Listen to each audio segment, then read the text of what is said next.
আসসালামু আলাইকুম রহমতুল্লাহ। নবী ইয়াকুবের বাঘের আশঙ্কা কেন হয়েছিল, চলুন আজকের এই ভিডিওতে জেনে নেওয়া যাক। বাঘের আশঙ্কা হওয়ার কারণ এই যে তখন কেনানে বাঘের খুব উপদ্রব ছিল। ওদিকে হজরত ইয়াকুব আলাইহি ওয়াসাল্লাম স্বপ্ন দেখেছিলেন যে তিনি পাহাড়ের উপর আছেন, নিচে পাহাড়ের পাদদেশে ইউসুফ আলাইহি ওয়াসাল্লাম। হঠাৎ 10টি বাঘ এসে তাকে ঘেরাও করে ফেলে এবং আক্রমণ করতে উদ্যত হয়, কিন্তু সেগুলোর মধ্য থেকে একটি বাঘ এসে তাকে মুক্ত করে দেয়। অতঃপর ইউসুফ আলাইহি ওয়াসাল্লাম মাটির অভ্যন্তরে গা ঢাকা দেন।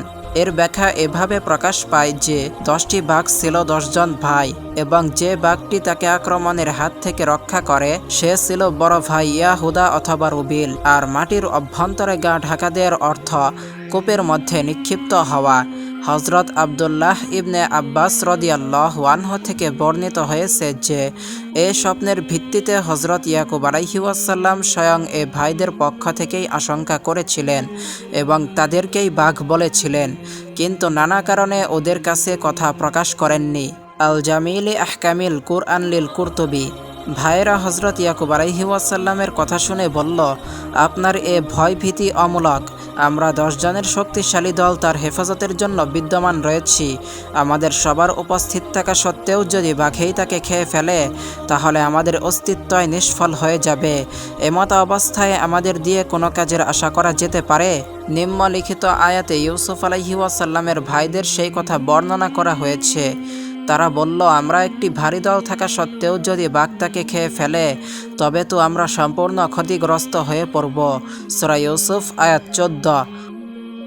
হজরত ইয়াকুব আলাইহি ওয়াসাল্লাম পয়গম্বর সুলভ গাম্ভীর্যের কারণে ছেলেদের সামনে এ কথা প্রকাশ করলেন না যে আমি স্বয়ং তোমাদের পক্ষ থেকেই আশঙ্কা করি, কারণ এতে প্রথমত তাদের মনোকষ্ট হতো, দ্বিতীয়ত পিতার এরূপ বলার দিয়ে ভাইদের শত্রুতা আরও বেড়ে যাওয়ার আশঙ্কা ছিল। ফলে এখন ছেড়ে দিলেও অন্য কোনো সময় কোনো ছলছুতায় তাকে হত্যা করার ফিকিরে থাকত।